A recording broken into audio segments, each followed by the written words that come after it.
casting is a technique where we make molds by digging, by mounding, by creating shape in the earth itself. And then we pour pretty high-tech reinforced concrete into those molds. And then after curing occurs, we pick up these shapes and stand them against the die. And out of that comes this very unusual surface and shape that is a balance between human intention and the grain of nature.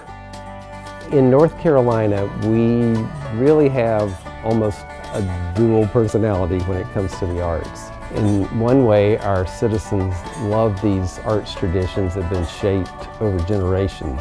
And yet, on the other hand, we have this creative or innovative streak that makes us want to seek out new and contemporary forms of arts expression.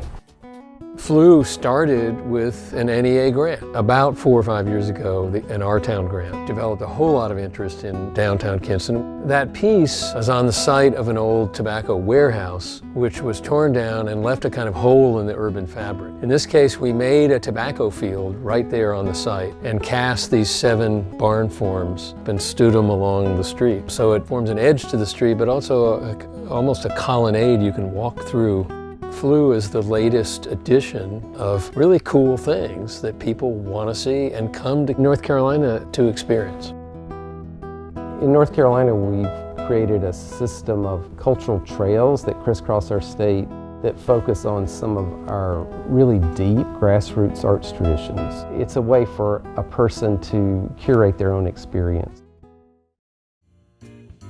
The Kinston Music Park is a significant addition to Eastern North Carolina, and we think it's so important because there's so much history that's been lost or hadn't been recorded at all. Kinston itself was a hub of musical activities many years ago.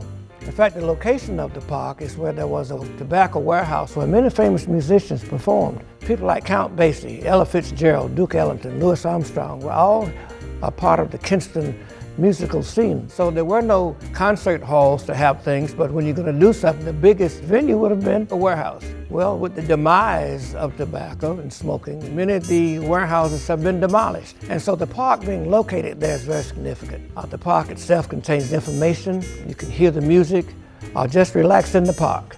So I think it's a very important step to historical remembrance.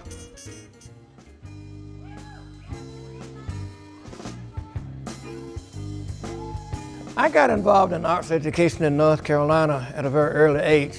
I knew that the arts were very important, and I've always been an advocate for the arts. And so by my being a musician, education became very easy to me. The arts are very important in education. Unfortunately, many people still don't realize that.